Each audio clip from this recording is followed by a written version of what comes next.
Didn't even know that was a thing. But wow. Welcome to the Glacially Musical Podcast. It is beer, metal, and swearing. Of course, I am Nick Cameron, the founder of the Glacially Musical blog, which I have abandoned like so many somethings. I'm joined by my outstanding and handsome and hungry co-hosts. The Raging Cajun himself. He is here, I guarantee, with the onion and the lemon and the crawfish. William Fontaine de la Tour Lamont, and of course, the man who always knew that Toto was the backing band for Michael Jackson, Keefy. Ham on! How are we doing today, gentlemen? Were they really the backing band? Part of Michael it. Jackson? It's also I was about to say. it's also the brothers Johnson and the Okay. Ohio players. Was it And Jeff also Crocco or something like that? That was Jeff Holy Picaro, hell. Craig Picaro, Picaro, that's- Mike yeah. Picaro. That is literally an embarrassment of riches. That is It too is. many. That's too many. And amazing Michael, who bands. does not Michael does not get enough credit. Okay, all right. Yeah. Get off the cross. We need the wood. Michael Jackson, seriously. That's a great phrase, by the way. I love it. Thank you. Sorry. The departments are greeting, beer check, vinyl check, news check, shirt of the day, meat of the day, the Glacial Musical Podcast beer of the day. It is the greatest beer season of the year. Hopslam. Hopslam is my turning point IPA. It's the one that taught me how to love the hoppy bitterness of beer. It's when bitter stopped being a pejorative and started being an upjorative, like athletic for football. 10% of delicious IPA. Oh no! I fiddle-faddled around too much. Go, Don. All right, I'm rocking the very last of the Grateful Dead Juicy Pale Ale. And one of my buddy did ask me. He said, "Dude, how do you have so many of these beers?" I said, "I don't. I just drink one. I drink one beer a week is what I do." So, let's see what we got here. Hold on. Okay, there we go. Got the Animals pint glass, I want that glass. the finger fudge pour, which I so. Are you sure that's not just a random pig? No, it's Floyd, because it's got the. Alfie? It says Pink Floyd. I only see his foam. I thought that was Swedish Hawk something. Anyway, Hurdy-gurdy. Don't buy Pink Floyd. Bergy Schmergy Durgy Boo. Glasses Teased into from Tijuana. poutine. That's what. Poutine is Canadian, not. There was an episode there. They did the Montreal know. Comedy Festival, and it's like my absolute favorite time of seeing the Swedish chef. He was making poutine, and he had 4 heart attacks. It's horrible. I'm drinking a guess what? Liquid Death. Your favorite flavor, convicted melon. Thirst your murder. I don't know. I need a new catchy phrase. Cheers, yo. Cheers, gentlemen. Cheers, everybody. Did you see the can on this? Did you see the can? It is It's a nice dude can. being killed by hops. I do kind of feel like the best season for beer is the fall for all the autumn beers, but you Yeah, know, see, I like that whole array of beers. No, winter is the best season for beer because you get all the best IPAs and you get the best stouts. That's when the bourbon barrel stouts hit the shelves. Final check. Apropos of nothing, but coincidental, I have Cacophony Speed Metal. This is a repress. Did you gentlemen know this was repressed this year? Help, help. It's being repressed. when you say this year, do you mean 26 or 25? One of them. Okay. I don't remember. I did not know they were repressing it. I'm actually kind of surprised. So, you guys make fun of me for being all high and mighty. I don't mail order records anymore. I go to the store. I didn't even know about this. It was at the store. It's like where Mitch Hedberg goes, the store. So you got the two gentlemen here. And now, the official title of this variant is Black Ice. You tell me, what color is this? that is Smell the Glove Black. It's actually not that. You can kind of see through it a little bit. Oh, you know what? When you put it over the poster, I was disabled. It doesn't really work well on this. Okay. No, it doesn't work well, but it's a very good repressing, and I am glad to finally have a copy of this. And we will be doing this on the DMA next week. Supposed to have been last week, but I was sick all last week, horribly sick, and I canceled all my Friday. I canceled my whole weekend. I didn't go. My buddy was supposed to come over, canceled. The kid and I were going to go to a hockey game, canceled. Another friend of mine was going to come over and we're going to go to a wrestling match, canceled. Duncan, canceled. Sunday, I sat in my couch for about 13 hours. Every hour at 10 till, my Fitbit was beeping saying, Nick, you got to walk 250 steps to meet your 250 step goal. Shut up, Fitbit. I ain't moving. Don? Oh, how I love you, Nick. All right, so I got a twofer today. So I didn't show off this one I got just recently. Was the opening act for Marissa Nadler was someone by the name of Maria BC. I don't know if you guys have heard her, but she is absolutely fantastic. I'm a Kinda big like fan of Mario AD, personally. I prefer Chaos AD myself, but anyway, that's beside the point. This is a beautiful record. It's very it's a lot of kind of like soundscapes, ethereal kind of stuff with her vocals over it, lots of loops. Really kind of unsettlingly beautiful, if that makes sense. This one is not a. This one actually is, but this is where I'm a little on the color, but so I can't. Okay, so you can't really see it, but like, okay, maybe it's like a greenish color, I think.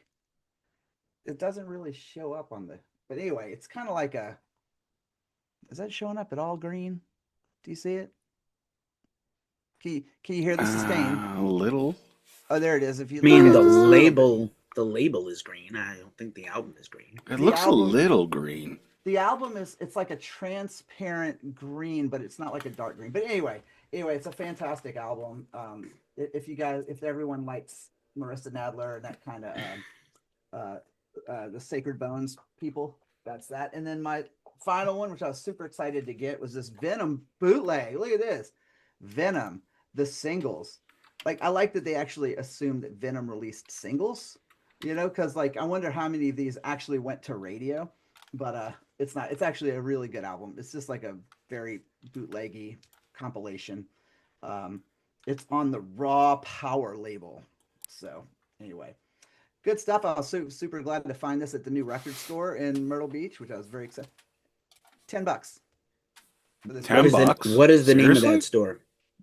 It is called Fresh to Retro. So they have like all new stuff, and then they have like they have the best metal used selection I've seen in a long time. So it was good. Well, all right then. Good stuff. Good stuff, man. All right, I got two for today. Apropos of, oh no, I'm gonna lose it. Apropos of everything. 2025 The classic repress. cover. Megadeth. Killing is my business, and business is good. The one that started it all for Dave, that wasn't Metallica. It is an actual, real, complete reproduction of the original album, including the inner sleeve, which I will present. Vic. Don, do you want to share your anecdote now or later about the album cover? Oh, I can share it now if you want. Which I thought was super interesting is that the album cover, the little bit that I got was that Megadeth's debut album, Killing is My Business and Business is Good, was originally meant to feature a painting of their mascot, Vic Rattlehead, but after the label lost the artwork, it was replaced with an improvised cover using a plastic skull, tinfoil, and ketchup to resemble the Bloods. I've said it before, and I'll say it again. That ketchup skull is amazing.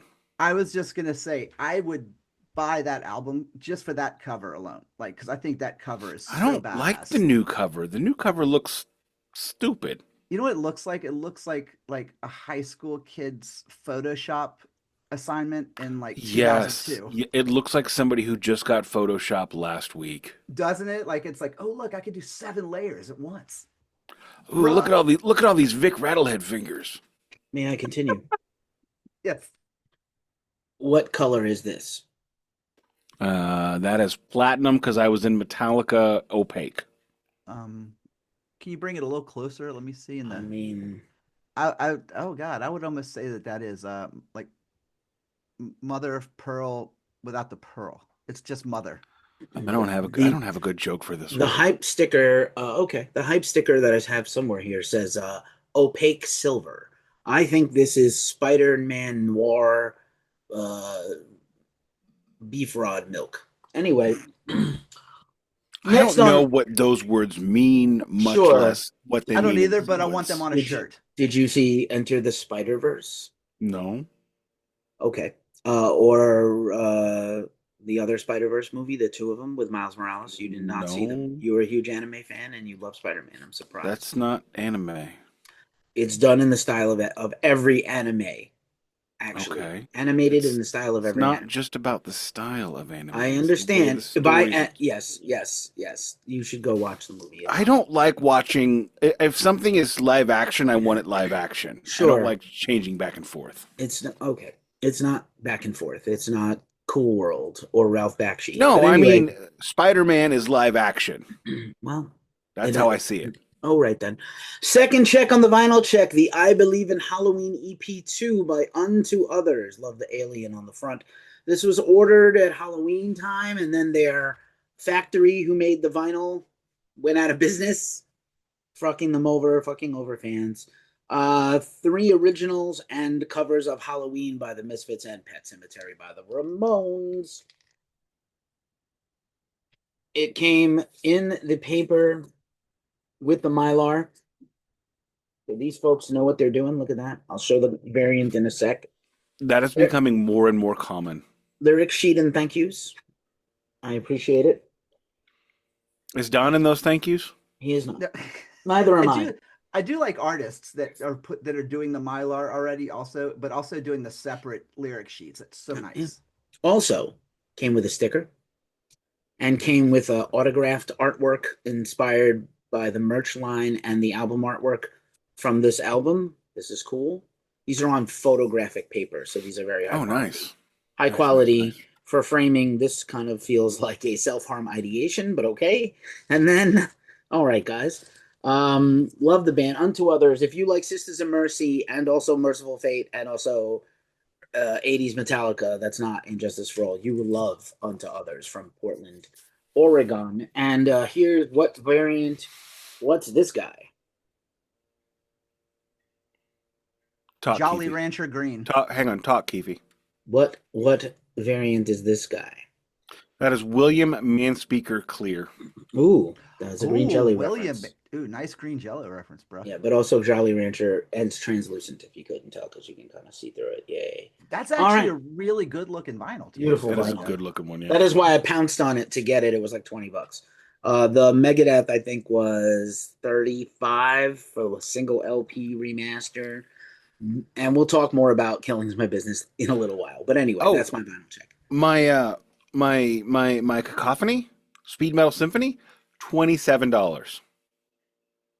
I was shocked at how low that was. The kid and I both only spent $27 that day. You actually found the Cacophony album in a store? In a store. Good God Almighty! That's actually a good price for it too. And it's got a hype. It's got a hype sticker. I mean, all joking aside, that's a really solid album. I really enjoyed that one a lot.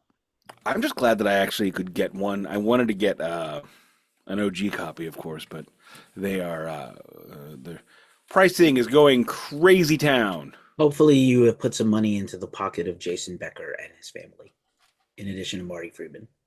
Well, yeah, because the other album I have by him did not put any money into their pocket.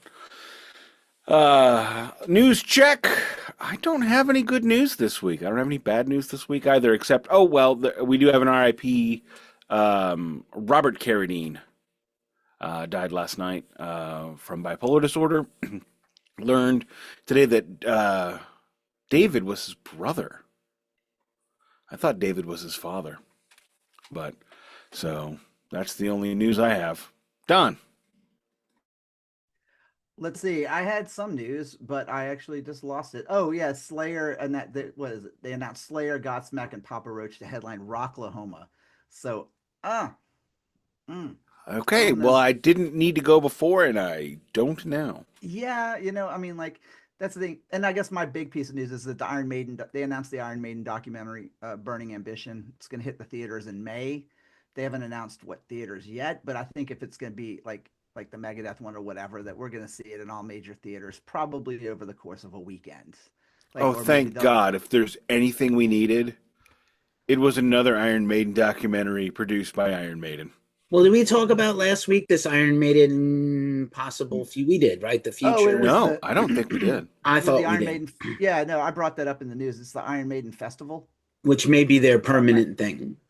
I really Like, what think if that Iron it's Maiden gonna goes be down like, to one show a year and it's their festival, one place, once What a if year? Iron Maiden does the Sphere residency instead? They they'll won't. never I do wish it, they would. Bruce. They They're shot not it big. down big time. No, they're not big enough. They You can't don't fill it. think? I don't No, think so. you know what? I think Because Only you want to do 18? you're gonna develop a whole show that's very costly and then do a handful of them. Iron Maiden is not that band. You're mistaken at their popularity. I love them, but I just don't think like there's no casual people will buy Metallica at the Sphere and Tool. At the Okay, Sphere. yeah, I'll give you that. Give you that. I don't I know. don't know. I kind of think that Maiden has gotten to be the point where they're starting to become more of a legacy band now. I think. What And if I it were think they're Iron kind of Maiden and Judas Priest? not at the Sphere, but I could see that being an I incredible. mean, they've been talking about that incredible tour. bill. It was supposed to happen during the pandemic. It was supposed to be Maiden, Priest, and Testament in 2020, and it did not happen. Wow, that only would have been the most amazing show of Would have been the that best that tour year. of any year, actually. That would have been like a flyout tour for me. Oh, Like, that was definitely, like- definitely. And that But- was Priest on Firepower, right? Like 2018. which was like that was like I them. mean, it's their like- best record. With That was the Halford. album I saw them on was Firepower. And best damn. best record with Halford since he came back for sure. Oh, it was incredible. It was incredible. No, But definitely. yeah, just I guess real quick thing is to kind of touch base on what you said, Nick, is that I mean Keefy is that yeah, I think they're doing this EdFest thing. I think this is kind of like a dry run kind of thing to see how it goes. But I think they know their limitations now, so I could totally see them being like, you know what, we're gonna do this festival. It's gonna be like a 3-day festival. I could even see Maiden doing like two or even if they did 2 nights, like 2 completely different sets. Like I could I mean, see that honest being their question. selling point. How much Maiden do you think we have left? I think I'll be honest. We may get one more. You think we're gonna get another record? I Keefy, think you think we'll- we'll get another one? I think we'll get a live record. I don't know if we're going to get a tour. Come on, Maybe Harry, give we'll us get a another tour. live record. I think Nico stepping down is a big blow. The fill-in guy or whatever, he's good. It's Maiden enough. That's Steve's kid, isn't it? No? No, it's the drummer. No, it's the guy from Steve's. It's the guy from Steve's solo band. It's Sorry, the guy from British Lion. British Lion. Yeah. Yeah. Which I don't need any of. No, I hate that band. I've seen them live and I'm good, bro. It was I- not good. I listened to the album and I thought, wow, this was recorded for my dumbass, and it's bad. It's pretty Smith bad. Kotzen is also not that good, despite the No, two guys man. who are incredible. They're Previous incredible on their podcast own. subject on the DMA, a future forgotten. It was a future forgotten album, Mm. and yes, not good. Not that good. Not terrible, but just not that good. Don, anything else? No, but I do want to chime in with that I would love to see this become an annual thing, because then I feel like at least be like Maiden freaks like myself, they give us plenty of time to Go to UK. get our Go see it. vacation booked and stuff. So yeah, I'm telling you, future destination of the podcast, Edfest. Somehow, the foreigner news has fallen to my grasp. I must do the foreigner news. I asked you both yesterday, but I'll do it because I. Oh, that's what I was gonna do, and I forgot it, and I still don't remember what it is. So it's totally fine. Well, But this is the #1 foreigner and heavy metal podcast. we probably are the longest Yes. running, best foreigner podcast now. Your Um, second stop for foreigner news. Feels like the last time. Blue Lou is dropping a solo album 1 month from Friday, March 27th, called Released. Just released. Dropped a Worst brand new title song. ever. It's not compelling, but dropped a brand new song today that is compelling. Long, Hard Look. A brooding, mid-tempo rock anthem driven by muscular guitars, and Graham's unmistakable commanding vocals. Long, hard look channels a dramatic intensity and a melodic sweep that defined the arena rock era. Sorry. Written by Are you Graham. sure it wasn't error? Because Error. I could see it going either way. Could be either way. Written by Graham and his longtime collaborator, former Black Sheep bandmate Bruce Turgeon. Hopefully it's not Turgid. Soaring lead guitar from Alex Garcia with a rhythm section of Tony Franklin and Lou's son, Ben Graham, on drums. Who's that bass player? I know him. Tony Franklin? Tony Franklin has been on everything. He's okay. One of the greatest bassists. He's like Jeff Pilson? He is like Jeff Pilson. Oh, nice, Jeff Pilson. He's the more accomplished studio version of Jeff Pilson, who is the more accomplished touring guy. Which he was in The Firm, and he was also Tony in Franklin. That's how I know Tony Franklin. He was in The Firm. God, that band is bad. Okay. So, Lou Graham news. Since Don did Rocklahoma, Louder Than Life, a Danny Wimmer festival. Rocklahoma is also now a Danny Wimmer festival. Has announced I think Slayer being announced for Rocklahoma. That's their first thing for this year. So I think you're going to get any other Slayer news will now come. That was probably the embargoed thing. Louder Than Life is usually 2 weeks away from Aftershock, right in my backyard in Sacramento. And I think we're going to get the Aftershock drop next week, like a week from today, as we record this on Tuesday, the 24th. And I think Nick hipped me to that the Rock Hall finalists are going to get announced this week. So chances are our next chaser will be discussing that. And a whole bunch of other stuff that I can't quite recall right now.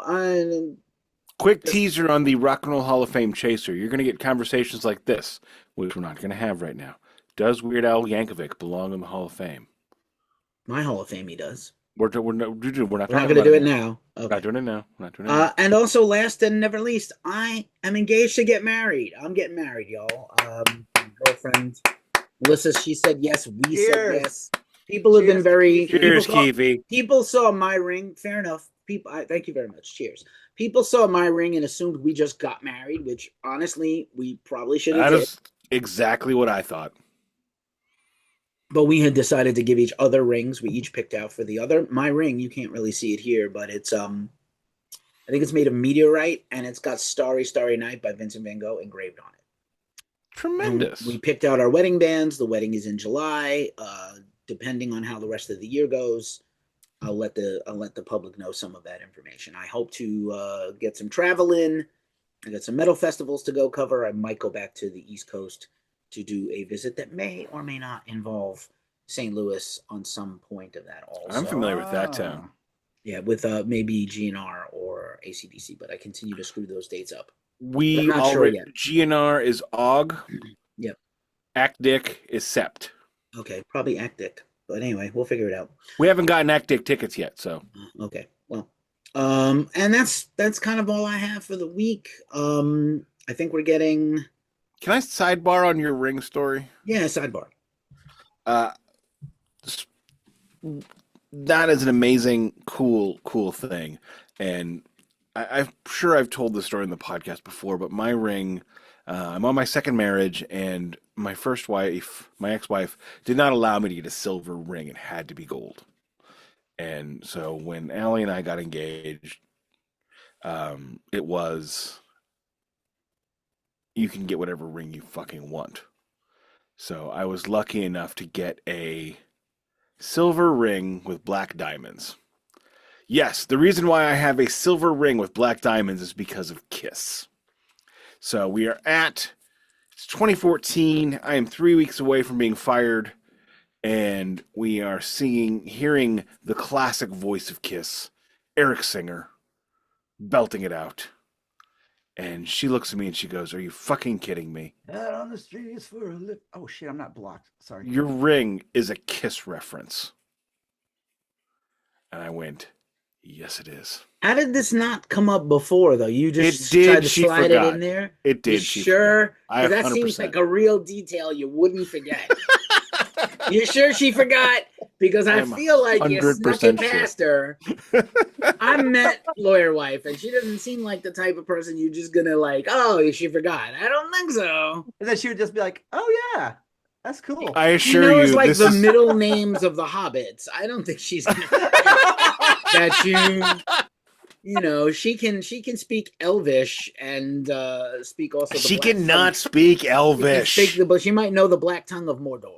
I don't I know. don't think she does. Well, She doesn't remember French. I had to promise to learn French for when we go to France. okay. Well, that's good. I can't speak French, so I can say 3 things in French. Where's the bus? Where's the bus stop? I love you. How's it going?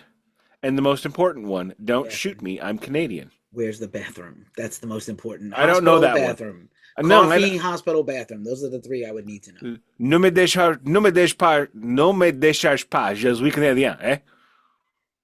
Don't shoot me. I'm Canadian. All right. Well, A. If you don't say A, is it even Canadian? All right. Shirt checks, gentlemen, or is there anything else? Oh.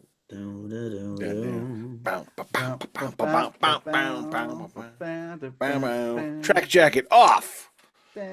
No place bar shirt on. And I can smell my pits. This is terrible.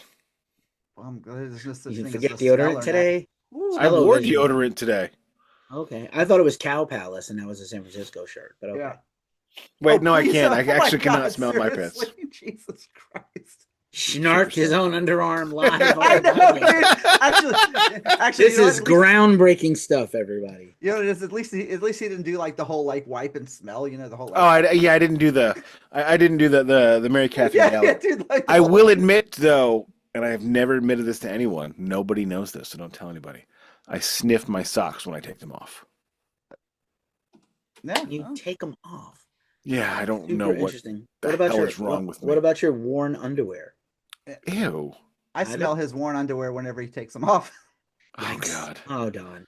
You know All how many right, Don. fluids there's like at least 17 fluids in my underpants, I mean, Oh my God! and I only know what 2 of them are. I don't want to know what the rest are. I don't want to quote Louis C.K. too often, but Louis C.K. is like, there's just always like a gallon of water sloshing around in my butthole.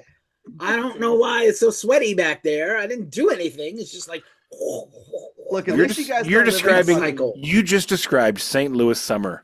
You have described the dog days of summer. We describe it in 2 words: swamp ass. Well, we have an abbreviation for swamp ass on the East Coast called SWAS. Swampy ass. Swamp Yeah, ass. that's what they call it here. Swassy.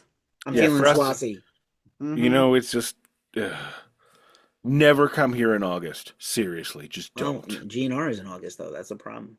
And yeah, and it's outside at the stadium, At so the it's going to stadium. be it's going to be swampy. It is going to be swampy. Mm.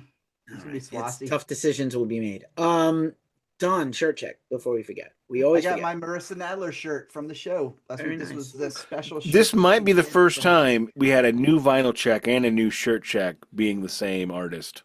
Oh no! I have the Megadeth shirt somewhere. I really consider But it. but this is the first time he's worn that shirt too. Yeah. So, but It's a new shirt and a new record. It wasn't Marissa. Oh, you mean a new shirt and a new record? I see. But Yeah. it wasn't the from same the show artist. he went to. I mean, that's Right, not- right, yeah. Yeah, it was pretty incredible. But yeah, great Oh! shirt. It's probably my favorite new design. So I love it. A friend of the show, Grave Huffer, is coming to St. Louis. Yes, we know about that. We talked about I that. I just wanted to mention friend of the show, Grave Huffer. Do they have, is it also who's our friend Scavuzzo from Cloud Stay Satanic. Cloud Satanic new live album coming out soon. I thought did I not mention that? Bane 2023. You probably mentioned it like in January. I don't know. It You're is up, you're up on this. no, it's Germany. Right. Berlin. Germany. Berlin, yeah. That is up for pre-orders now, and I have not pre-ordered it yet. I need to take care of that. Fair enough. My shirt check comes with a story. Hey, Tiny, who's playing tonight? Crucial Taunt and the Shitty Beatles. Are they any good? No, they suck. They suck. And it's not just a clever name. So it's Thank not you, just Don, a clever name. for making this shirt so I can. Oh, I have love it. This is I my love favorite that. thing. I might never take it off beside this new Yankees hat I have on. Ready for baseball Actually, I season. only made it because you brought it up that one episode. I was like, mean, I've gotta you come had up it with a ready to design go. for Very. this. I mean, thank you, Don. What I love I about love the that font. Yankees hat is it looks just like every other Yankees hat. It does, except blue. It's correctly colored. No Fred Durst here.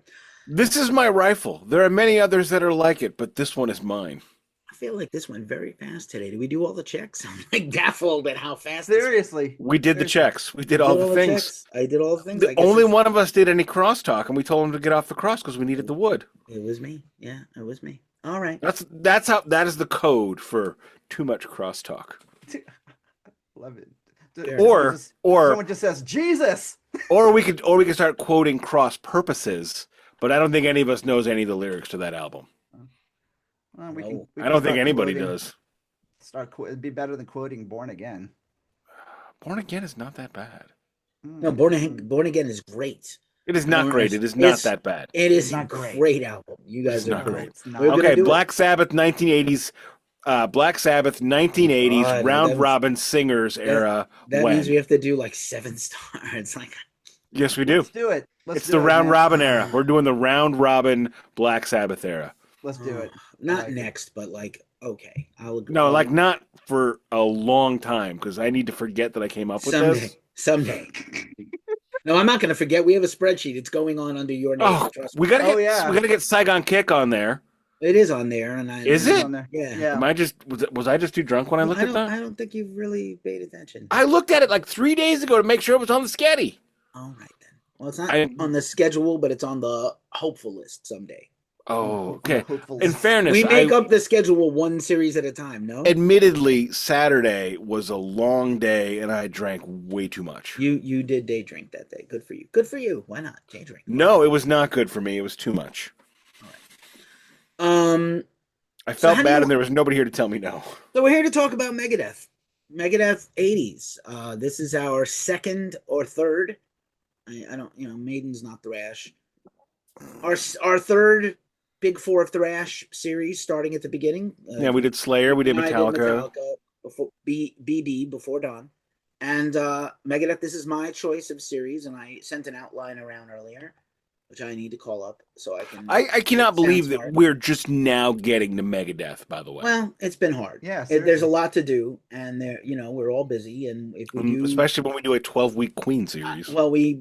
I will forever bear that burden, and I will forever bring it up. You will, Frank. I will, and I will call you Mr. Fahrenheit. You can call me Mr. Fahrenheit because I'm flying at the speed of light, but also like you may bring up the Iron Maiden trauma. You can bring up old shit if it's done well. So I can kick this off and lead. I'm going to lead all these episodes, but I'm excited about Megadeth because I actually like the new Megadeth. I'm actually sad they're going away. I think they're at least getting to dictate their terms. They're going out on their own terms, which I think is great. And I think Megadeth is. We're going to find out why they're so important. If I could, I don't count them as going away yet. We're in an era where everybody does albums like 18 years after your last one. Do you want to see Dave come on stage and not play guitar? No, but there's no way he's going to be. I know, but he's also saying that it's 5 years away. It can't. Yeah, 5. That's what he's saying. That's generous. He said 3 to 5. It's generous. Yeah. He has a 3, even 3.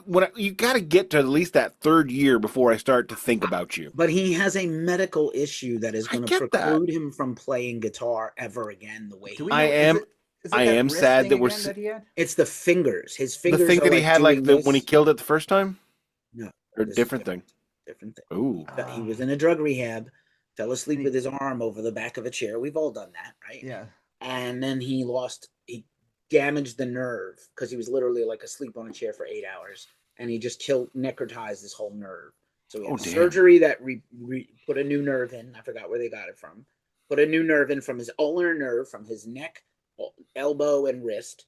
He had to then relearn how to play guitar from scratch. I think it's his left. So he's left-handed, frets with his left. Wait, he's lefty? Yeah, he's a lefty. Yeah, he's a lefty. Yeah. I didn't know that. That's funny. I had a conversation about that with one of my bosses. But he plays righty. So, yeah. But I mean, clearly because he's lefty, that's why his left. I take Hetfield's right over anybody.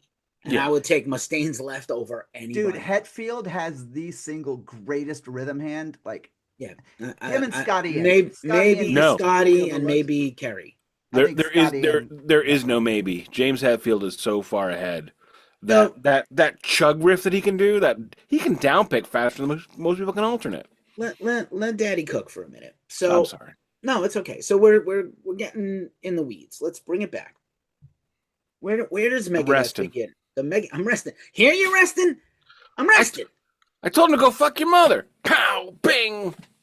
So I come to, and there, who do I see? He was staring at me again. Same cop. And he's like, what'd you say? What are you doing here? I told you to go fuck your mother. Sorry. You see the pictures? My head was like a balloon. I wish I was big just once. True fact. The real Tommy DeVito, Tommy Huge. DeSimone, was Yeah, 6'6". Yeah. Also, Nikki Santoro is also a humongous hulking guy. No. The real Nicky Santoro was just like Nicky's. The real Nicky Spilotro was, or Anthony Spilotro was Anthony the Ant because he was only really? 5'4". Oh, okay. No, that time it was correct. Okay, then I stand corrected. I said corrected. I've deep dived so much on Casino since I saw it. I love Casino. Maybe more Great than movie. Goodfellas. Hard to say. So where does Megadeth begin? Megadeth begins in this conversation. Hey, Dave, you're fired. We've seen this. I've talked about this. Like, how many Batman movies do we need to see the origin story of Bruce Wayne's parents getting killed? All of them. We have told this story tale is told as time. Megadeth, Dave Mustaine being in Metallica is a secret so well kept. It's like most people don't even know Keefy's from the Bronx. This guy talks about Metallica more than Metallica talks about Metallica, which is really saying something. More than we do, too. Yeah, and listen, man, there's no Metallica success without Dave. He was practically the front man of the band as a lead guitar player.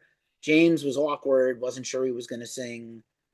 Dave just took over because that's his personality. He was the dominant character in the band. He was the main character syndrome having person in the band. And, he rode that, but when's my plane leave? He rode that Greyhound. I've never ridden a Greyhound. 4 days. Which I think is it must have been an express bus, because have you driven from New York to Los Angeles in 4 days? I have driven from St. Louis to New York in 6 days, but we were going slow. I know people who've done New York to North Carolina in 20 hours. Which seems St. Louis to Minnesota, which is 600 miles, is 12 hours. Yeah. But okay, he says 4 or 5 days, whatever it is. So Dave, on the ride back, is plotting his revenge. He's writing down lyrics. He's composing songs in his head. He's coming up with band names. And one of the band names is a band inspired by his favorite band's guitar player, David Gilmour, the Megadeths. And he had the idea for Megadeth. They settled on Megadeth from a list. There's a story about this. The last few years since David Ellefson has been out of Megadeth, Dave has tried to retcon Ellefson's importance to the band, which is whack. He is a part of Megadeth's history. You can't unwrite him from the story. Might be the first time anybody's uttered the word retcon on this show. When we've messed up, we're dorks. We're fucking dorks. I'm sure we're over 7 minutes. I'm going to curse. So we're way over 7 minutes. Dave comes back. He's fired from Metallica. Metallica goes on to make Kill 'Em All. They don't, credit to them. They gave him credits on the next 2 albums, and he claims there's more, but Dave Mustaine would be well off without anything else. If he never did Megadeth, he just Dave the gas station jockey, Dave the porter on the train, Dave the elevator guy. He would just from Four Horsemen alone. Just in general, like the success Metallica had after the Black Album has lined his fucking pockets. But all those records were gold and platinum, even without the Black Album doing what it did. Because of it, it did many more.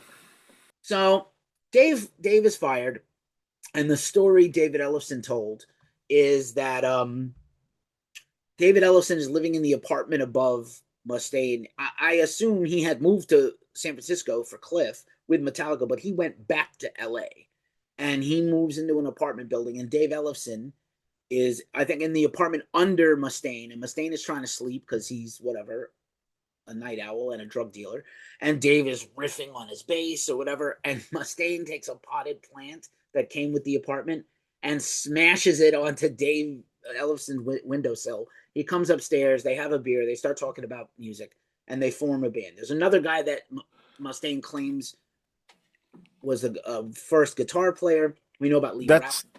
That's also where the name Junior comes from. Yeah, Junior Dave. Because originally he showed up, he's like, can you buy us cigarettes? Fuck you, Slam. Yes. Can you buy us beer? Junior, now you're talking my language. It was before he even knew Dave Ellefson's name.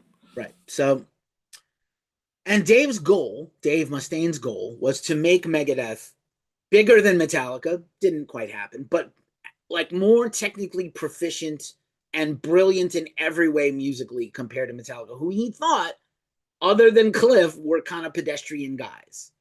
You know, he'll say now how great they were, but when he left, he was pissed, and he was like, well, I'm clearly the most talented person in the band they kicked out, and Kirk sucks compared to me, which he doesn't, but, you know, it's super interesting to me that, like, he didn't go into another genre of music. He stayed in thrash, and he just added other elements, and I referenced in our notes, you know, there's neoclassical lead guitar and actual classical music influence in the records. There's progressive metal, even before there's such a thing. There's thrash metal. So, you know, it's super interesting to me. He kind of puts the band together. He doesn't quite have people who can play at his level. Junior learns how to play, gets his right hand happening where he can play with David. Dave and David play together. And they had a drummer who did their demos called Lee Rausch. And Lee was their original drummer. He wasn't exactly technically gifted, but he could play fast. Like fast thrash and heavy metal beats. And so Dave kind of wrote the answer to Ride the Lightning before Metallica had written Ride the Lightning. Well, he had wrote Ride the Lightning. So they had Ride the Lightning. I mean the album, not the song. I understand. So I think you mean Injustice for All. But anyway, the first weekend of Megadeth shows, Friday, Saturday, Sunday, are booked for the Bay Area. And he needs a lead guitar player. So he knows Slayer. He's seen Slayer play. Slayer has come to see Megadeth play. And he's like, hey, do you want to like come in my band for a week or two and do some touring with us? And Kerry was like, sure, I could learn some stuff from Mustaine. We were always like standing on his side of the stage, watching him solo and shred and riff. Like I could pick up some stuff from him, which Slayer absolutely does, right? They get much better between records when Kerry is with Dave. And those shows, which were apparently like attended by everybody but Metallica, because Metallica was touring, you know, in the scene. So the scene continued to show Dave love, which is nice. And then they signed to Combat, which is a New York City record label, which has now made a comeback. I think Ellefson had it last, and he resold it to someone else. And recently, it was in the news. And they recruit Chris Poland, who is really a jazz nerd, but also loves metal, and Gar Samuelson, who is also a jazz aficionado, but also loves metal. So this is the nucleus that creates Killing Is My Business. I think there's a demo that includes Lee before Gar came in, and they basically write and record most of this record. I think the very first song Dave ever wrote for Megadeth is actually Set the World Afire, which is the opening track of So Far, So Good, So What, but he held it back because he just didn't feel it was finished. And the album is, you may see a similarity between the last series on Dio, produced by Dave Mustaine and Karat Faye, who is a producer from the LA area who did the Megadeth demo, and he just liked working with him. But basically, Mustaine produces the first few Megadeth records, for better or worse. We'll talk about it. We will. So I mistakenly didn't do the albums of 1985 first because I wanted to set up the thing. So maybe next episode I'll get it back in the right order. Let's take a minute or two break. Here's the albums and EPs of 85. We've done it before, not recently. I think maybe not too recently, but we have done it.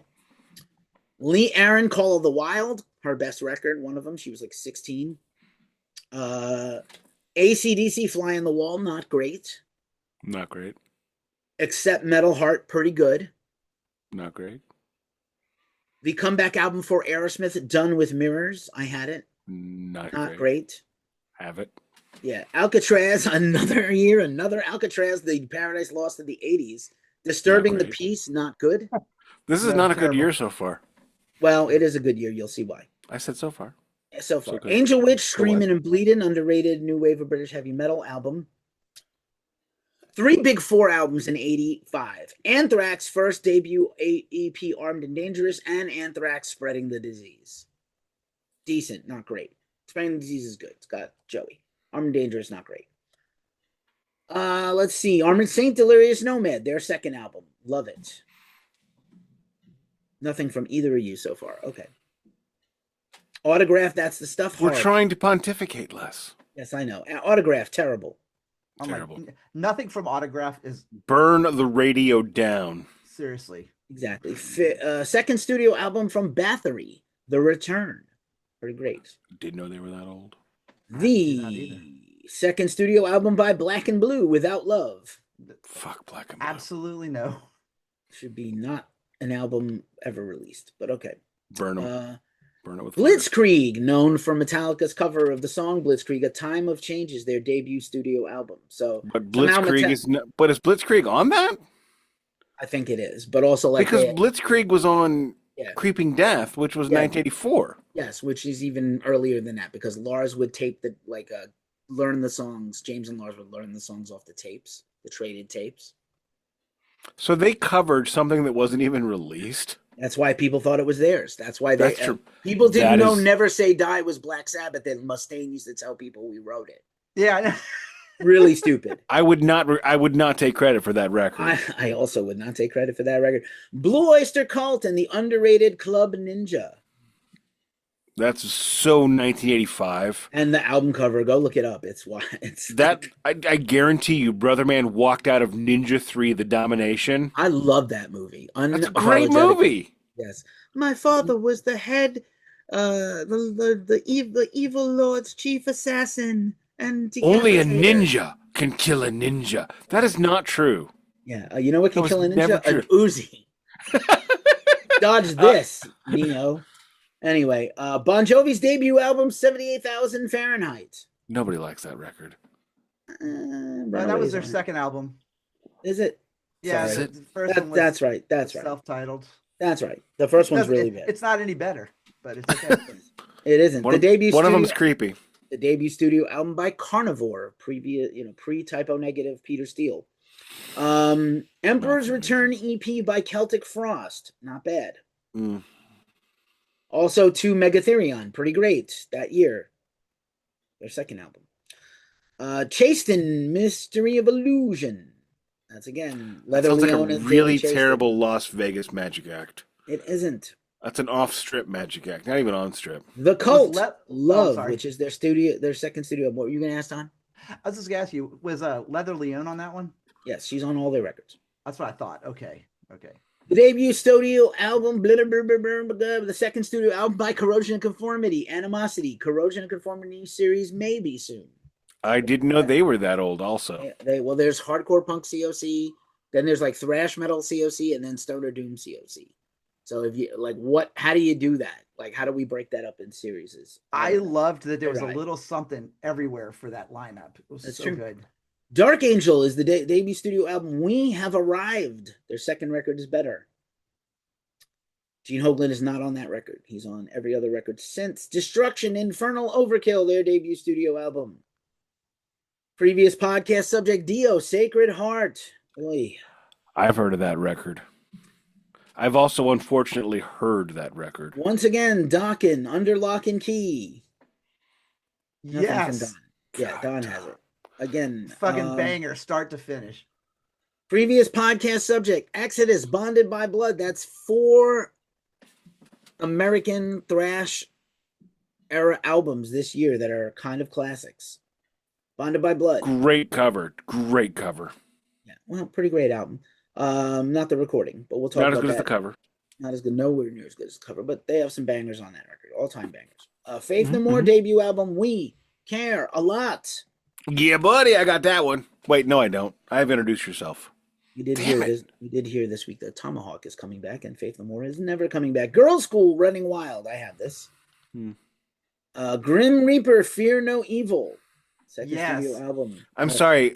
My first Grim Reaper. There's a band that needs to exist. Grim Reaper. However, next band, they could be like Cannabis Corpse, where they're like parodying Grim Reaper, like stoner power metal. Oh my god, somebody do this! But my first Grim Reaper ever was seeing that dude, his face wide open, probably screaming "See You in Hell" from Circus Magazine. Yes. And we didn't know who he was, but we still hung it on the wall. By the way, Liquid Death's teas are called Grim Leafer. Oh, that's the best. Oh, by the way, Grim Reaper series coming in. No, never. Oh God, no, dude. Maybe you got vetoed. Halloween, Don't Meddle with Evil. I don't remember this at all. Not great. I don't remember any Halloween record ever. Well, that's a shame because they do have some great ones. They have My buddy in Taiwan would agree with you. They have 3 releases this year. Iron Maiden's classic, Live After Death, mentioned. Oh, yeah. One of the greatest live albums of all time. The greatest live album of all time, not named Alive. Not named Binge and Purge. Okay. That's a box set. Or 101 Proof. How's that? No, 101 Proof is not that good. That is not a good great. live album. You're insane. The debut studio album by Creator. Amazing. Endless Pain. Also released this year and horrible. Kiss Asylum, King Cobra Ready to Strike, and Kicks Midnight Dynamite. You skipped over Asylum. Can I not pontificate for a moment? Go ahead. Asylum sucks. Go ahead. It does. Moving on. Yes. Animalize is also bad. It is not on vinyl. Why is LA Guns have a record that's a greatest hits compilation EP? Okay, no. The question is, why is LA Guns? That's true. That's all you need to ask. Laws Rocket, No Stranger to Danger. Terrible. Just a few I don't more. even know Friends. Be patient. Just a few more. I have trimmed this list down from like an absurd amount. You would be impressed. You're doing great. You're doing a good work. Because now we can talk about some of these. Yeah. Lizzie Borden. And I can get up Love on You the to cross. Pieces. That's a great album. I've Lizzie never heard a Borden- Lizzie Borden a record. great Not even album one. cover. Series. Lizzie Borden series in I've 2020. yanked it to Probably that album not. cover. Probably not. What? I've spooged on that album cover, but I have That not. is a I- great Okay, cover. Don. Okay, Don. Okay, dead Don. Okay. Loudness, Don. Thunder in the East. I can't remember what Loudness records I have. Lock and Low, Crazy Nights. Anyway, Loudness. Okay, Oh my so God. now that you- was- Wow, one, that is the greatest impersonation of Guitar Wolf I've ever seen. I saw Guitar Wolf the night before Billy died. Halfway through the show, he screams, "Give me smoke! Give me smoke!" And as people started hucking smokes at him, this is back in the early aughts when you could still smoke in places. He's like, "No, fuckface, smoke! Give me high!" And then a shower of joints hits him. And Brother Man picks one up and just smokes it on stage, which I had never seen before. And he died the next day. So the lesson is, don't do that. Very But they well would done. yell, "Everybody, lock and low!" Lock and Low. The not good Motley Crue Theater of Pain. Terrible. That is only really bad. It's definitely really bad. Nasty Savage self-titled debut. Good Lord. No, go on. What about Savage Animal? Savage Animal? It rolls off the tongue. Better than Oh, Democracy. Democracy! Should have picked my Democracy. name. Democracy. The worst part about that was Jason Bonham was the old wizened man. And now I'm like 25 years older than him at that time. I was gonna say he was like the youngest guy by like what 10 years at least. It seems like it. You know, like Seems like it. and he was just like everybody really like how did I get here? Why am I here? Could have got anybody else. Overkill, Feel the Fire debut album, Overkill series next year, I hope. Democracy series win. Never. Pantera, Tomorrow. I Am the Night. Oh my What a God. horrible. that's- Quit mentioning those records. I only want to mention them on these lists and never again on the series when we do. Okay. Pantera. Look, call me when we get to power metal because that shit is epic. Okay, pre record label Pantera series win. That's the first Pantera series. No. Okay, yeah. Okay, you know what? If we do Chance. that, we're doing Grim Reaper. Okay. Fuck you, we're not doing Chance. Grim Reaper. Yeah. I'd rather Okay, do then. Grim Reaper than those Pantera records. And I would rather do Grim Reaper I than those really records. nothing personal. Nothing personal to Steve Grimmett, rest in peace. But like, I would rather do those Pantera records. No, I would rather do Grim Reaper than those Pantera records. That's how Those bad. Pantera records are terrible, except for Power Metal, which is almost great. Power metal is great. Power metal is like my favorite Pantera record. Quit with the drugs, turning your brain into fucking mush. Yes. There's a band. Okay, called, Dad. There's a band called Phantom Lord with a self-titled debut album this year. I bet they're thrash. I hope. The classic debut from Possessed, Seven Churches. I have the independent record store version of that. It is William Mann Speaker Translucent. Okay. I have the. It can't always be that. Anyway, I have the. It can. It totally can. It can. You can do whatever you want. You don't have to listen to me. Fuck me. David Lee Roth, Crazy from the Heat, amazing. Great album. Just a Gigolo is one of the greatest songs of all time. Well, he didn't write it. Rough Cut, terrible. Still. Nothing horrendous. about Rough Cut. File them with autograph. Grim Reaper. Yes. Well, no. Dude, Rush stop it Power with the Windows. Grim Reaper hate. That's it. I love me some Rush Power Windows. Oh, that's a great record. I've never heard it. We didn't talk about Rush like booking a whole 2027 tour before they ever play one date in 2026. Yeah. I refuse to actually talk My- about my it buddy because Mike- it's like- Really? My buddy Mike, friend of the show, was talking to me about that, and I'm like, and there it is. Now they're touring in 27. They're just going to tour forever, and then hear me out. Here's my prediction. I'm going to prognosticate for you, gentlemen. In 2027, they sell the catalog. Probably. Easy prognostication to make. Saxon, Innocence is no excuse. I have that. I've recanted my previous aspersions against Saxon. I think they're actually a pretty great band. They get a lot better later. They get better with age, and the Yeah. older records actually hold up now. But anyway, I didn't That think We'll so have at a the time. Saxon. Next, look, okay. Future podcast subject: Saxon listening party in my house with s'mores and in our underpants. Sure. Can I just do Dude, pajamas? I don't really dude. do anything in my underwear. I like maybe pajamas. Is that all right? I don't do much in my underpants either. That's why this is special. Hey-o. Nick, I'm on your porch. Let me in. Nice. Wow. Dude, I'm outside. Get in Previous, the car. outside. Get in the car. I'm going to the bar when this is over. So previous podcast subject Slayer, Hello Waits, which we'll be comparing this record to a lot, I think. not a great record. Sodom Oh, I in like that The one. Sign of Evil debut EP. So all the German Big Four has an album this year, Yep. and the three of the Big Four and Exodus and Overkill all Is have it fair to say there's a German Big Four? There Absolutely. were probably only 7 thrash bands in Germany at this It's time. not accurate at all. It's SOD, funny because they're smaller. It's not funny at all, and I think Germany is bigger than is Germany not as a country bigger than Ohio, Wisconsin, and Michigan together or close? Are you talking about people? Or are you talking about land mass? The land mass and the One, we were talking about West Germany at the time. But Anyway, I'm talking about number of people. English or Die, SOD. Could not make this record today, but it is great. I don't know if I've ever heard it, but I really want to. I think if you've never heard it, you definitely won't want to hear it for the first time in Oh my 2026. lord!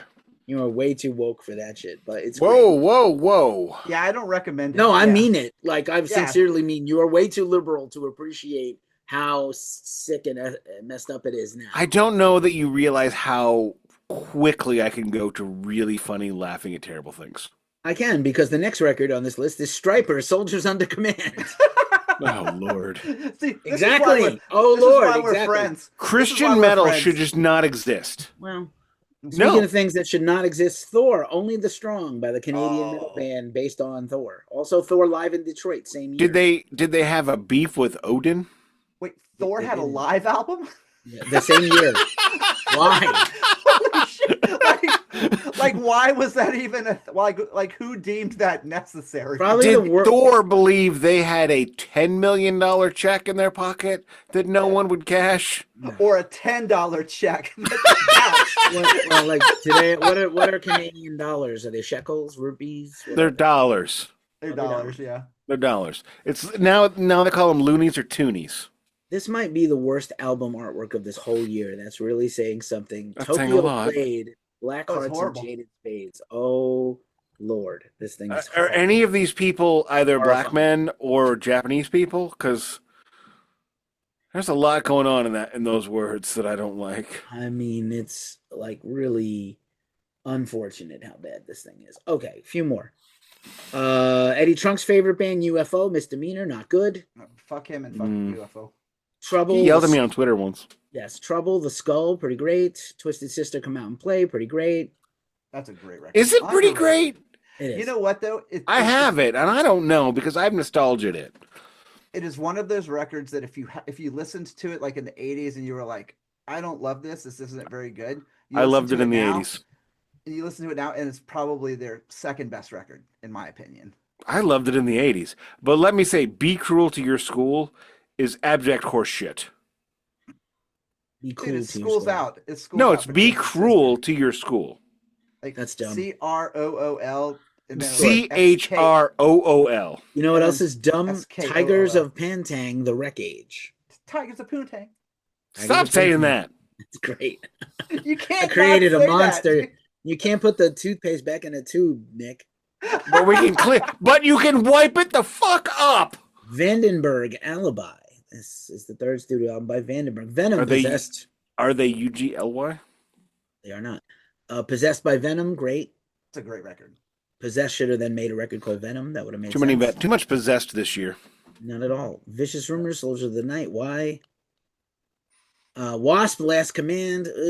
Horrible record. There's Warlock Wasp is just not good. I'm sorry. Let me rapid fire these last few. Warlock, Hellbound. Great record. 2 records by Warrant in the same year. Jesus Christ. Already? No. Which 2 came out at the same time? Who cares? Moving on. First Strike EP and The Enforcer. Not good. Oh gosh. Watchtower, good band, good album, but terribly named The Energetic Disassembly. Stupid. What? White Lion debut album, Fight to Survive. We've talked about White Lion a lot lately. We should do a White Not Lion good. series. No, maybe. Record. No. YNT has 2 records the same year, a live album and a full length. Keefy, I should have mentioned when we became a partnership before we became a chartnership. The Glacially Musical blog does not recognize YNT. No, that's horrible. Does it recognize White Lion? I hope not. It recognizes Yngwie Malmsteen. Kind of little. Yngwie, no J. Malmsteen again. No, Marching the out. Glacially Musical podcast only recognizes Yngwie Just Well, Malmsteen, not Yngwie Just J. Malmsteen. Yngwie Just Malmsteen. So that way we don't get him confused with the other wingy All right. Malmsteens. So that's the whole year. That's the whole year. And again, not any better than 3 weeks ago when we did it for the Dio record. So pretty bad.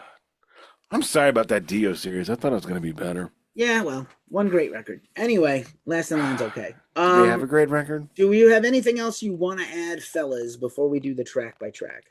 I wanted to point out again that I wish Dave Mustaine would shut the hell up about Metallica. And, I read his autobiography. I mentioned this on the show before. It's a 330-page book. 200 of it is about his time in Metallica. He has 3 books now, or 2 and one 3? about to come out. Yeah, he has the book about making Rust in Peace that I think was ghostwritten for him. I'm sure they were all ghostwritten. And How was that one? Because I kind of pretty good, shied but away I think from he that didn't one. write it. Actually, I feel like he dictated it and somebody wrote it out for him. I think so too. Yeah. The other thing I wanted to mention is, oh balls.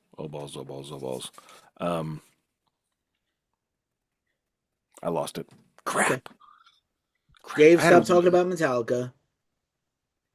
Something else. Oh, I remember what it is now. He acts like he's Ron McGovney. Ron McGovney doesn't want to act like he's Ron McGovney. Rod McGovney's like, yeah, I think I was in Metallica. No, he totally knows he was in Metallica. He had a really big Twitter account going for a while. The thing about Ron McGovney is Ron McGovney was literally a janitor in a high school when Metallica was making $11 billion a show. Dave Mustaine missed out on $1 squillion and only made half a squillion.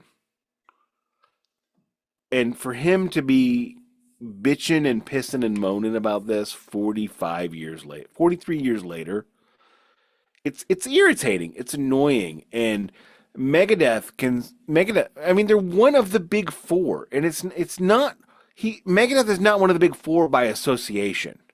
Megadeth is there because they've earned it. He's played stadiums. He's toured the world. He's sold scores of millions of records. As we discussed a couple of weeks ago on the Megadeth review chaser that Don missed, Megadeth has the second most album sales of any band of the big 4. I think Slayer has sold more merch by their own account. Yeah, Slayer's more popular, but not musically.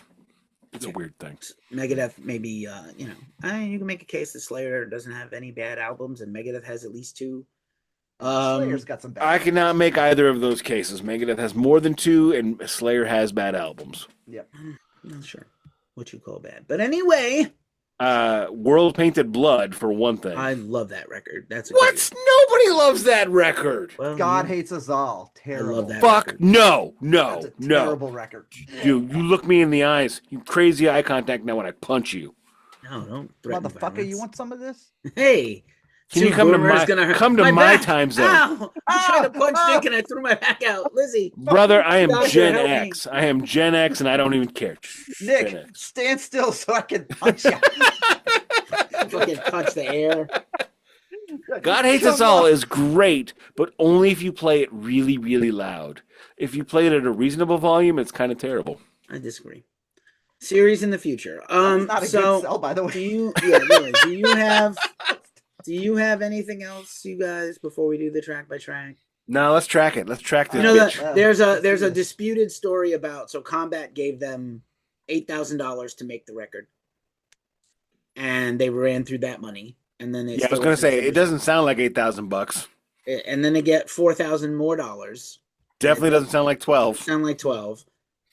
Dave had said they spent the money on drugs, but Chris Poland refuted that and said we really were not all on drugs until after the record.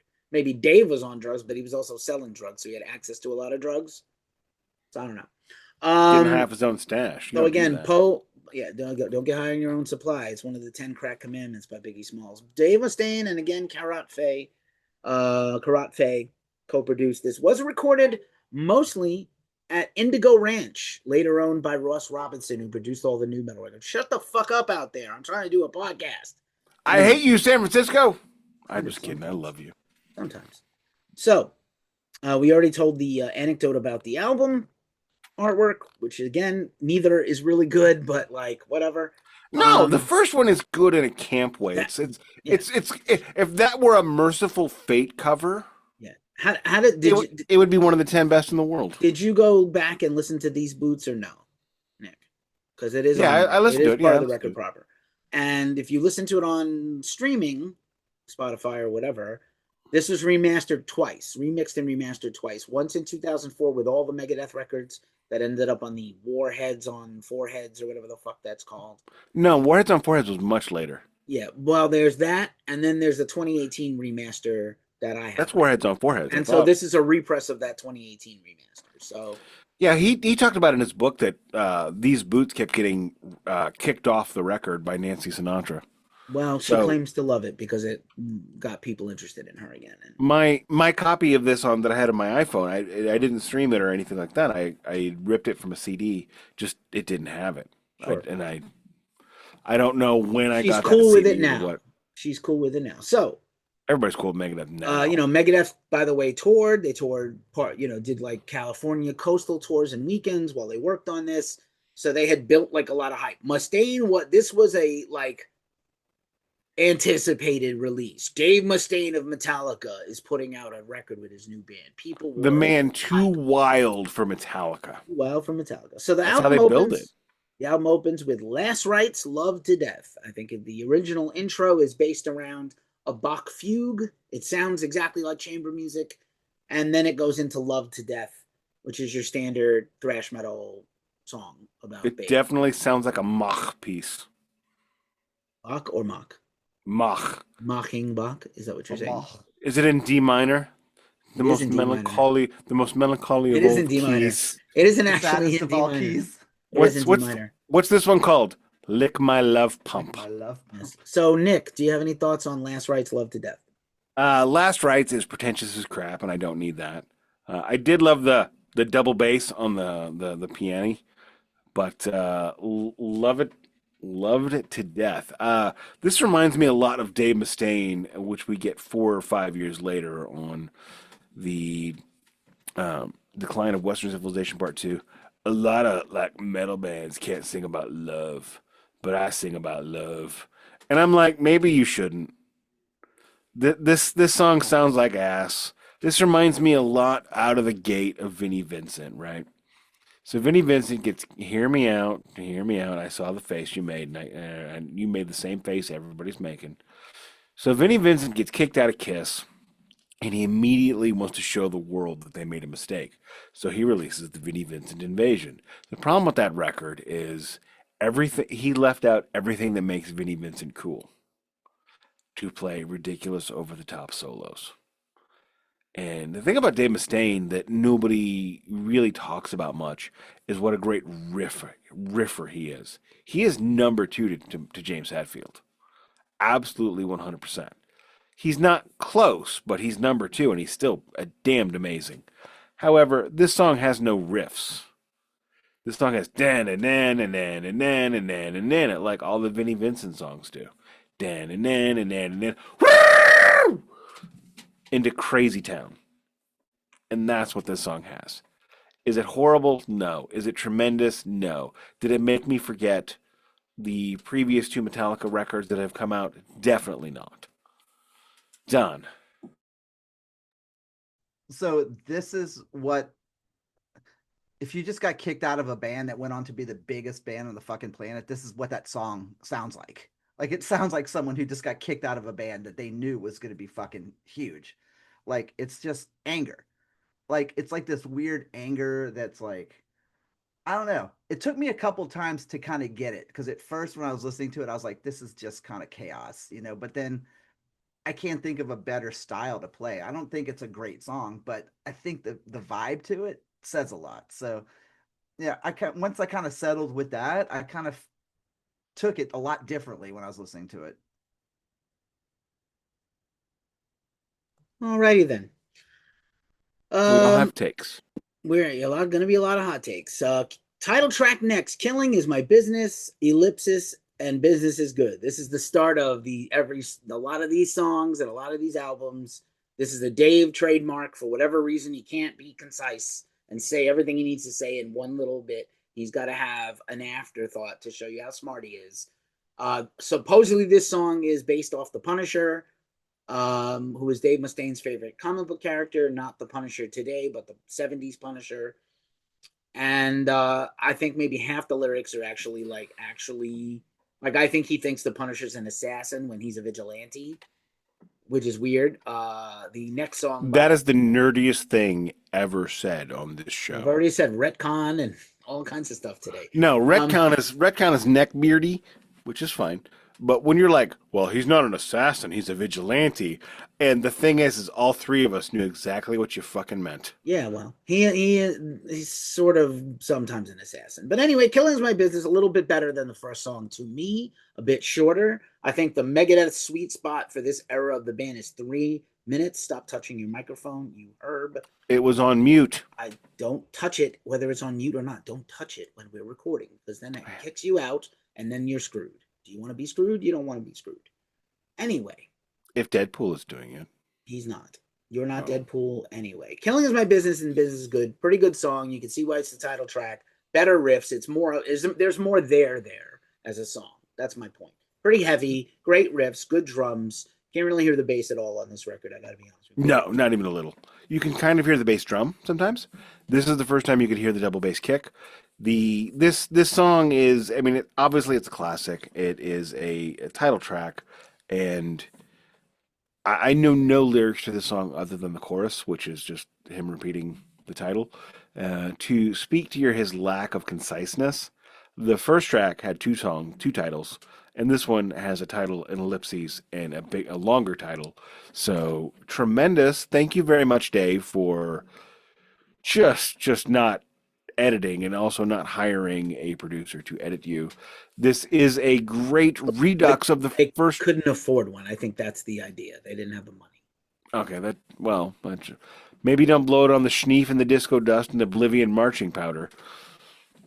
Wait till your royalties come in for that. You don't want to be. He might have had royalties because, was Megaforce pre-Elektra being able to pay out Mustaine and or Metallica royalties? I think at this time it was Elektra. Only just. Barely. Yeah. But anyway, sorry to interrupt your point. Go ahead. Well, no, that's a good point because Ride the Lightning went gold. It went gold for Elektra. For Elektra. Was it Elektra? They didn't have enough. They couldn't print enough. The reason, as we discussed in the Metallica series, quite a long time ago now, over 200 episodes. Couple years. Yeah, over a bunch of episodes ago. They couldn't afford to print anymore, so they had to sell off the band, so the band could become the band that we know. But anyway, you were saying something else about Kid. Sorry, this is a much better version of the first song. Yes, good one. Yeah. So that's what I got. Done. Why does Gar's drums sound like those guys that play the buckets in the subway? It's better than Lars's drums on Saint Anger. The production is just bad overall on this record. But it's recorded in a phone booth while somebody's knocking on the outside of it trying to make a call. with a realistic microphone from Radio Shack. No, with like one of those little tape decks. No, but you know what though? Keefy said something, made a really good point. Is I think sometimes, especially since we've been listening to music for so long, is that our ears are so used to hearing great production, especially over bands like Megadeth, who put out great albums later on in their lives. It's interesting to go back and listen to these records, and like from any hard rock and metal genre, like those '80s metal, they were not mixed the best. No, they sound like shit. Yeah, This sounds like garbage. but this is probably my favorite song on the album. Like I think it's solid. I think it's really good. I mean, coming in off the first song, like, you know, I don't know. It's like they're definitely, I don't know. I can't put it to words. It's like I just like the song. I think it's a great song. It kind of makes me forget the not greatness of the first song. Basically. I forgot to mention that this is the best song on the record. Okay, fair enough. I think so. Yeah. I have a different take, which is the next song is, my opinion, the best song on the record, or at least my favorite. The Skull Beneath the Skin at 3:46, it's maybe like 10, 15 seconds too long, but actually great guitar work, tremendous riffs, solid lyrics. None of these lyrics are particularly brilliant or great. He gets better at lyrics later. Much better. These are like rehashed Judas Priest and Iron Maiden topics that aren't good. But like guitar-wise, the soloing back and forth, great drums by Gar. The sad part about Gar on this record is Gar comes in doing Lombardo shit on this record. Slayer has 2 records by now. 2 records and an EP by now. And Gar came out of the box doing Lombardo type stuff. And it's totally unheard. You can barely enjoy it or appreciate it. But to me, this has always been my favorite song on this record. Love the song. Again, just about the sweet spot, under 4 minutes for Megadeth in this era, early. Nick. I have no memory of this song. I've listened to this album 4 albums times. today. Cool. I've listened to this album 4 times in 2 days. All right. I listened, and I'm Okay. sorry. I'm blinded by the light. Done with your weird hair and beard. If that's all you've got, I love this song. I love this song. I think it's like, this is the first song I think we've heard where it's a little bit of foreshadowing as far as what we're going to hear out of Megadeth, because there's times where this thing sounds like a cross between So Far, So Good, So What, and even just a little taste of Rust in Peace with that kind of, that chaotic, like technical guitaring, you know what I mean? It's not like chaos, like a Kerry King solo, but it's like it's like that controlled chaos. And it reminds me a lot of those 2 albums though, but I love this song. I think it's fucking great. 2, 4, and one abstained. Side 1 closes with the cover of These Boots Are Made for Walking, the classic 60s feminist anthem by Nancy Sinatra, who follows me on Twitter. It is not, the song cover does not resemble the original much. It is a thrash metal cover similar to, I'm pretty sure they heard Diamonds and Rust by Priest and was like, let's do a cover like that. And so they reimagined the song. And, you know, other than the very corny outro of like, come on, Boots, are you ready? Are we walking? Horrible, cringy. But other than that, I love this cover. And I know that Nancy has gone back and forth, but as far as I know lately, she has vacillated. She has vacillated quite a lot, but now she's on board. But that's true, for a long time she was not. Nick. Dave liked to put a cover on each record back in the olden days. And it's interesting to me that this song would like, it was like a football. It's on the record, throw. It's off. It's on. It's off. It's on. So the copy on CD I had didn't even have it, and I didn't even know this song existed until I read his biography, to be perfectly honest with you. It is a very interesting cover. I did not need the beeps over the fucks, but it is what it is. I liked the ripping off of "Wish You Were Here" with the radio playing before the song. Actually works really well for a cover for Dave Mustaine. This is the first song on the record for me, and maybe the only one, where we get a foreshadowing of what Dave Mustaine, the rhythm guitar player, becomes. And for that reason, even if for only that reason, it's a really cool track to be on the album. Done. I love it. I love it. I think I'm a sucker for people who do covers, but make them their own and they don't try to do it note for note or traditionally or whatever. Like, I don't know that I even knew that this wasn't a Megadeth song when I first heard it back in like 85, 86 or so. Like, I mean, I didn't know jack shit about Nancy Sinatra other than she looked really good on my dad's album cover, but Pervert. I loved it. I mean, I think it's fun. And I actually think that the bleeping over all the cuss words makes it even better because it just shows you how over the top censorship was at the time. Like, if you This was wanted peak to, PMRC days. like, if you really wanted to show people, like, look this is how ridiculous it was being a teenager in the 80s and listening to this shit. And then you put that on and they're like, what the fuck is all that? And you're like, oh, it's called bleeping. It's like, I don't know. I think it's great. I love it. A lot of fun. What do we do now? Flip the record. Flip the record. Flip the record, Nick. Side 2 opens up with Rattlehead, which I really love. Probably should have been the title track and the title of the album, Vic Rattlehead. We usually say like Iron Maiden, the song from the album Iron Maiden by Iron Maiden. Most of the time, those don't work. This would have worked because Rattlehead is a very good song. Under 4, great riff. Dave performance, vocally, lyrically, not, again, especially great, but like, it's a metal song. It's a metal anthem. People love this like live. This is still a fun song. On the rare occasions they will still play it. And I do love this one. This is one of my favorites. It's okay. It's not. It's just okay for me. What I like about Megadeth, and I got involved in both Megadeth and Metallica in their second acts, and Megadeth for me is a far more lyrically complex band and a far more advanced band. And this album so far does not have the charming naivety of Show No Mercy or of obviously Kill 'Em All. It's just this is the album a dude would have made if he was trying so hard to show his band how much better he was than them, rather than making the best album he can make. And I will take the minority opinion and say this song is okay.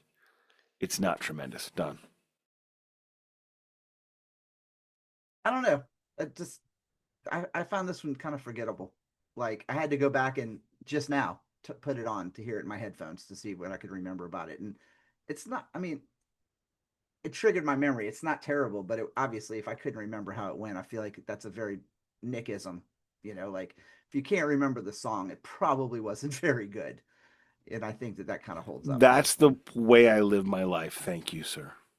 Look, Carpe can't remember. If you can't remember it, fuck it. Carpe Campia, Carpe Cameron. Carpe Nick.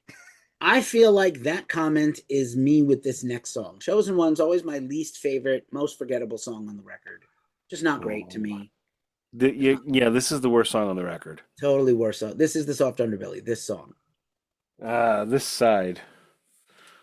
Sorry, spoilers. This song sucks ass. Done. How is it that Gar Simpson could be such a great drummer, but then have these moments where it sounds like he just picked up the drums an hour before the recording session? I really think it's the production. It's not Gar. I think it's the heroin. No, I mean, they weren't on drugs. He wasn't on drugs yet. That's the next. Mm-hmm. Well, wasn't he? Because I thought he came from the jazz circuit, and from what I heard, yeah, those guys are all. I hear this. There's this thing called the jazz lettuce. I think that he was a drinker first, and then being around Mustaine and Poland put him. That probably the job. That's a great. This sounds like the record you would make if you were drunk and you wanted to show everybody how much better you were than your ex.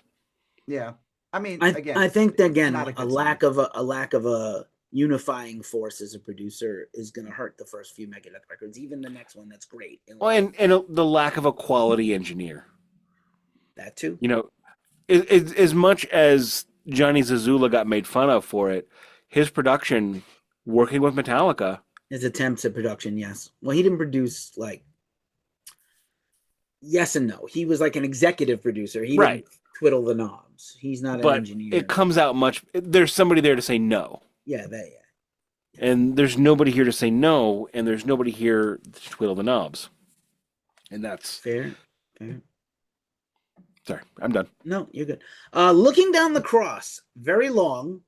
If this song was like 3 minutes instead of 5, it would be phenomenal.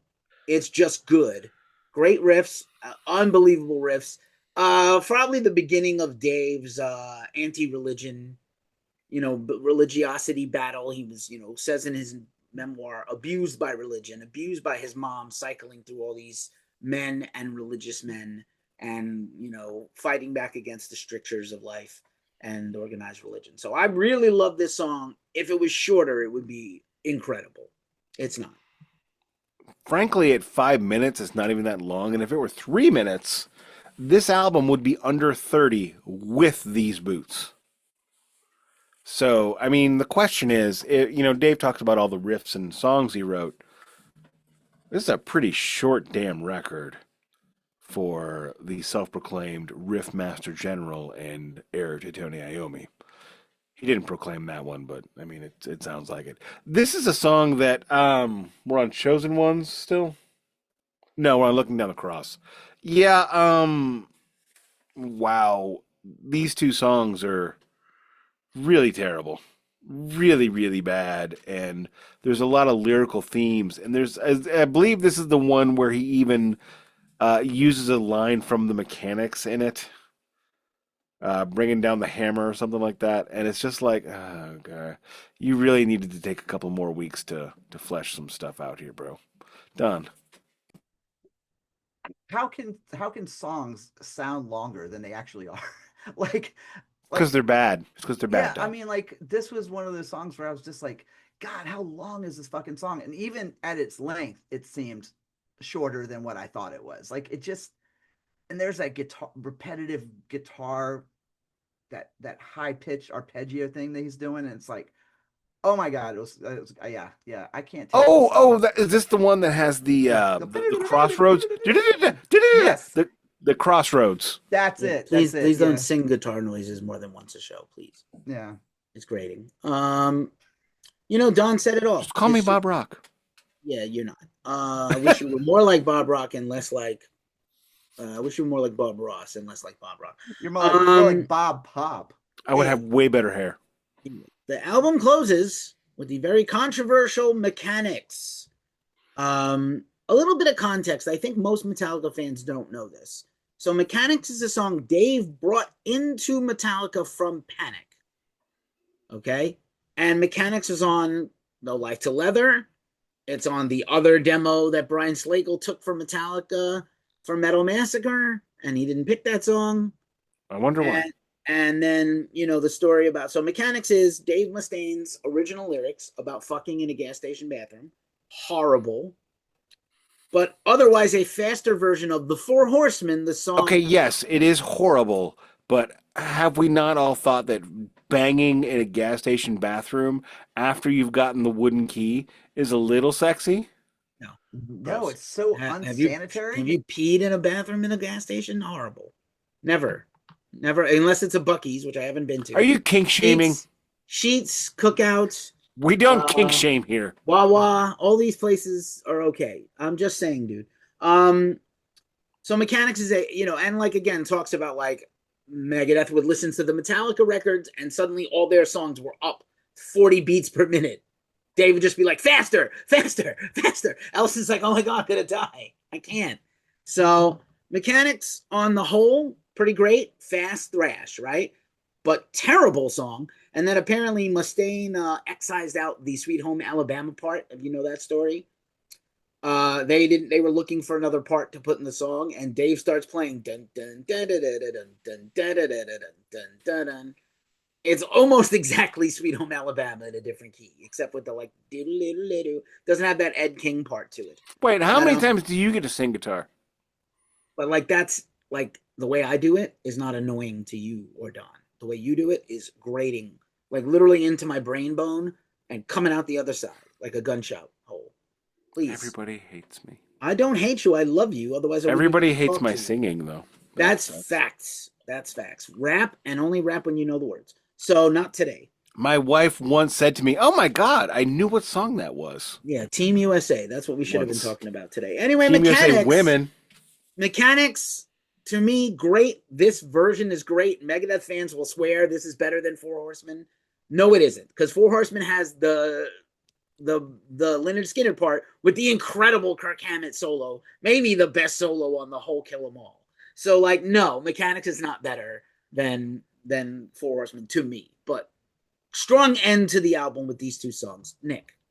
What I love about this song is he just never stopped playing it. So in the amazing live record, That One Night in Argentina, the Mechanics is one of the closing tracks. And he goes, "There's two ways to hear this song.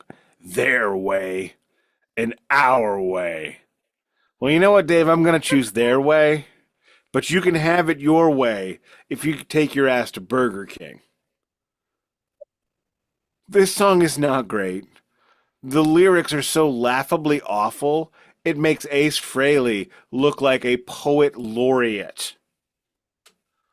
Most of these things don't even make sense. You're a burner, yeah, a real motor car. A motor car is any car. It's not a sports car. You make my ball bearings melt from the heat. If your nutsack is melting because you're so horny, go to the doctor. You're going to need to see a very specialized doctor for this, because they're going to have to rebuild your family jewels. Just get on Lexapro. It'll do the same thing. You get chemically. I want to be not depressed and anxious, so I have to be chemically castrated partially. So. Oh my God. Yeah, who'd have thought you'd be better at turning a screw? There's no screws in cars.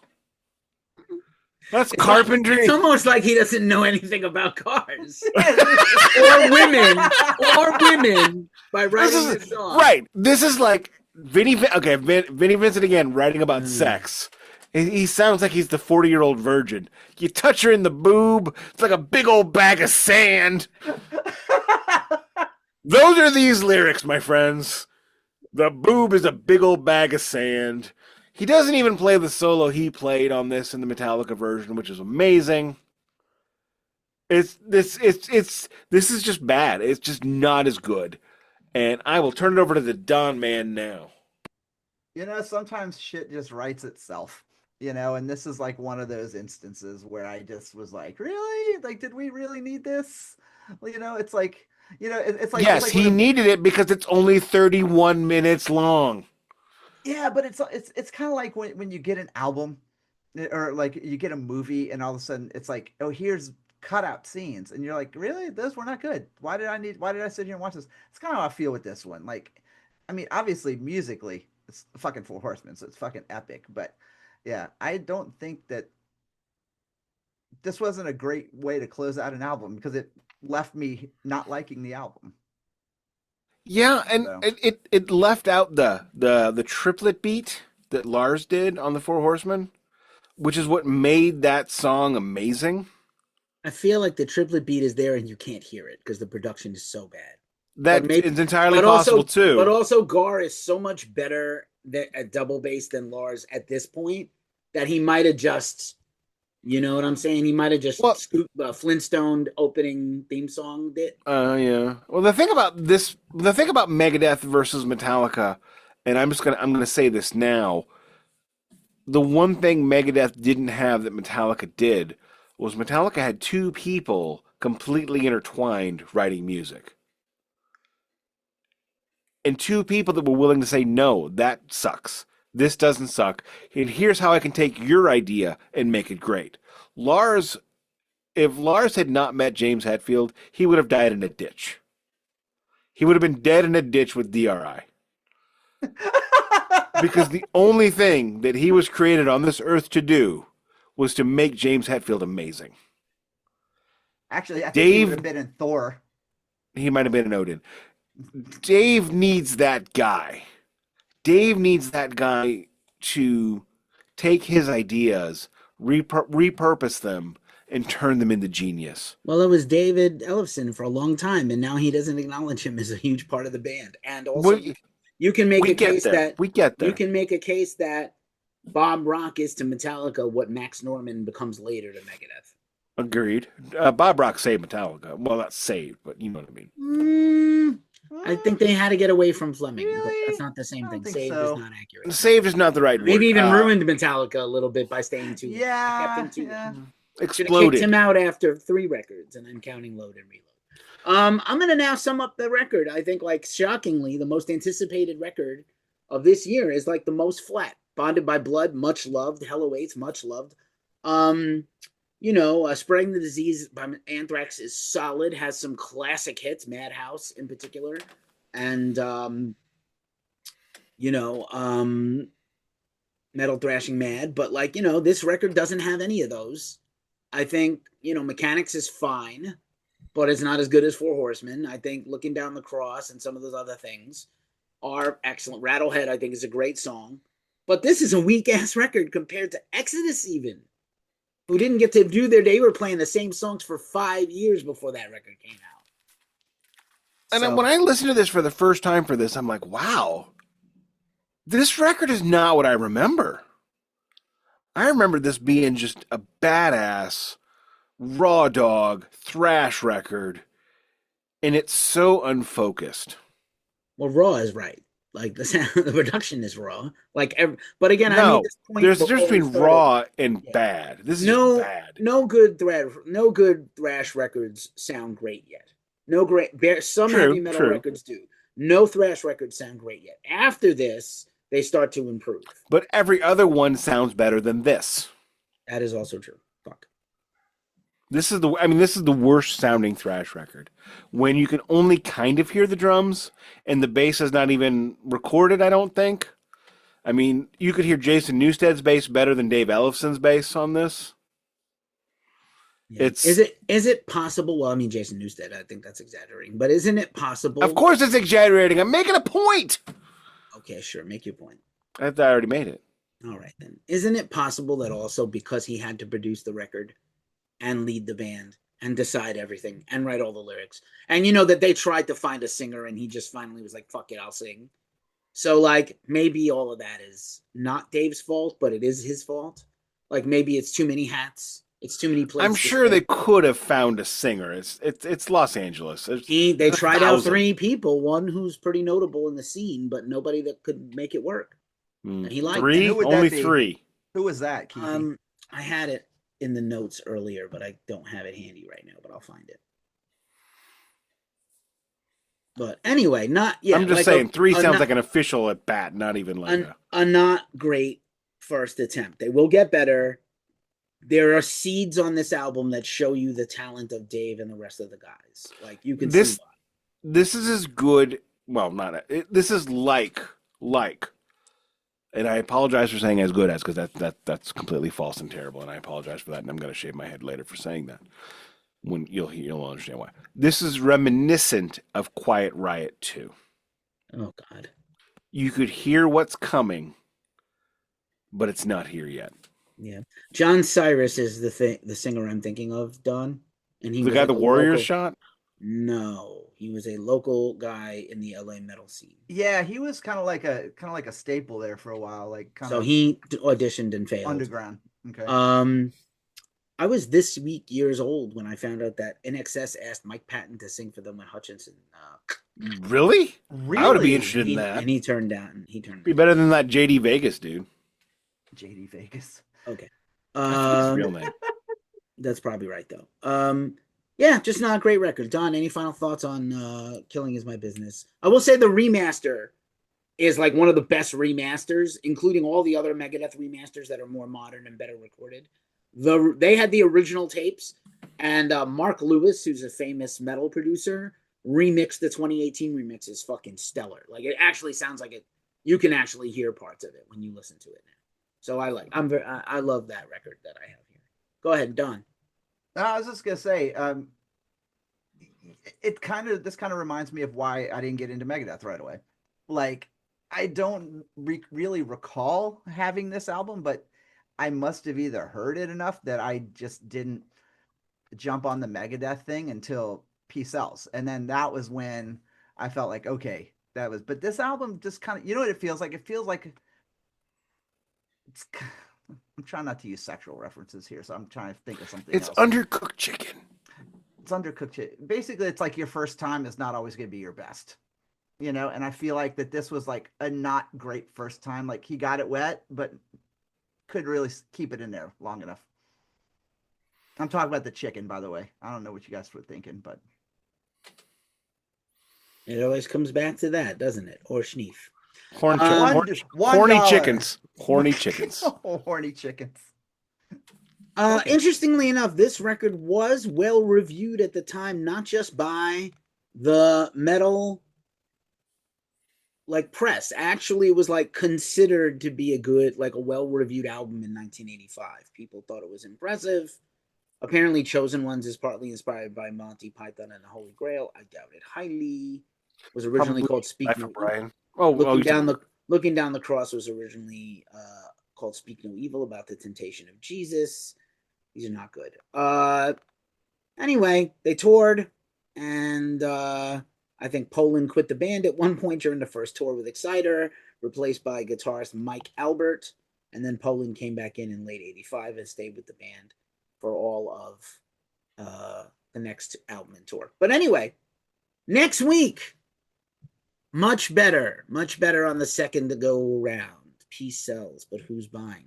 A year later, right back with another record in less than, like, I think 14 months, which is pretty amazing. Everybody in the 80s did like an album a year back then. They did. And with different returns.